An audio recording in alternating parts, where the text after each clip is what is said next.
You find yourself in a situation where kindness feels like the natural response. You want to help, support others, and deep down, it's easy to believe that kindness strengthens relationships, builds trust, and earns respect. But what if I told you that too much kindness can actually work against you? You might see it as a strength, but in reality, it can make you vulnerable, lead to resentment, and even sabotage your success. This is exactly the kind of insight Niccolò Machiavelli, often misunderstood as advocating cruelty, warned about. In this video, we'll dive deep into the hidden dangers of excessive kindness.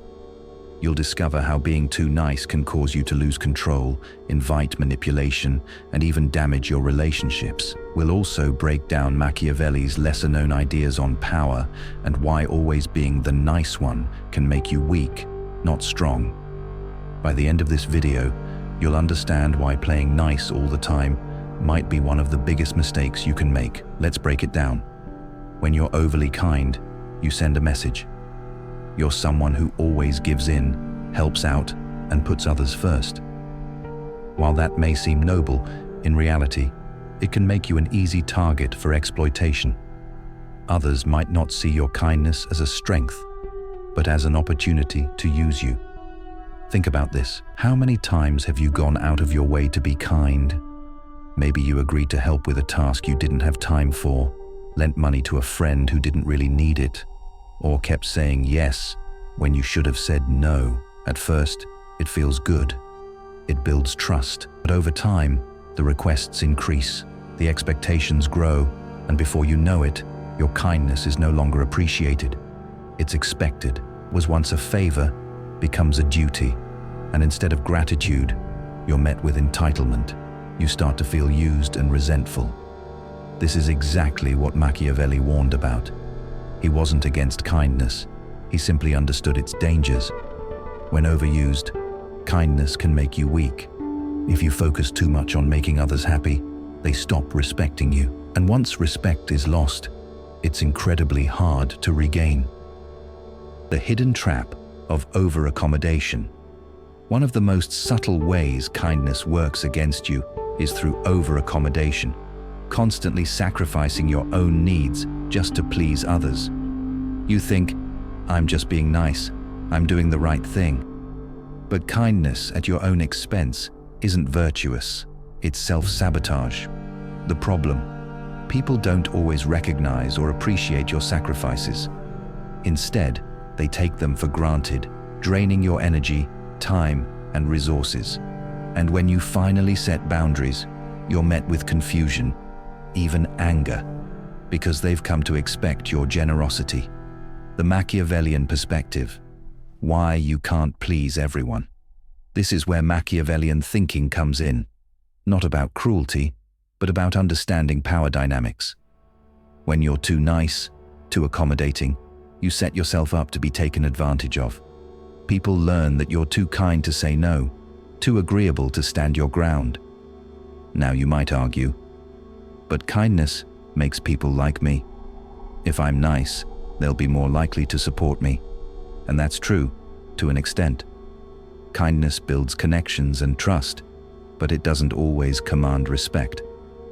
In a world driven by competition, whether in business, friendships, or relationships, being too nice can make you seem weak.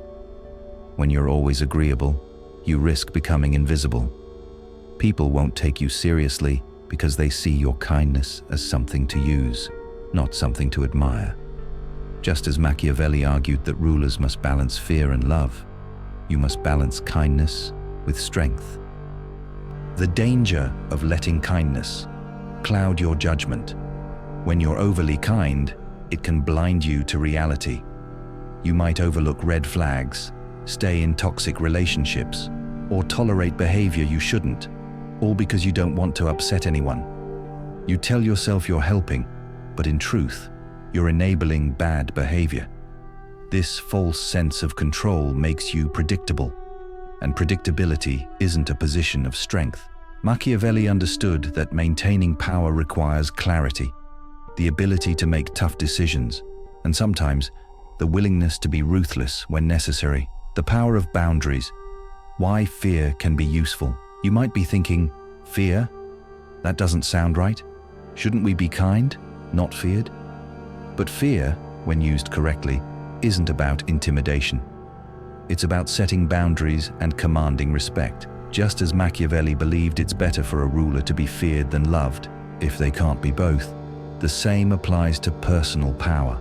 You don't need to be feared in a negative way, but you do need to be respected enough that people won't take advantage of you.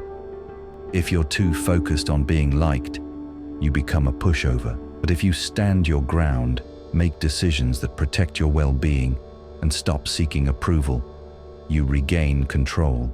The takeaway: balance is the key to true power. Kindness isn't the enemy, but when it's overdone or used as a crutch to avoid conflict, it undermines your power and makes you vulnerable. It can cloud your judgment, drain your energy, and leave you feeling unappreciated. The key is balance. Be kind, but not at the cost of your own well-being. Set boundaries. Say no when necessary. Stand firm without guilt. True power doesn't come from always being nice. It comes from knowing when to be kind, when to be firm, and when to let go of the need for approval. Machiavelli's lesson isn't about cruelty. It's about strength. If you want to be respected, stop letting kindness define you and start taking control of your power. Sometimes, the most powerful thing you can do is stop being nice for the sake of it and start making decisions that put your needs first.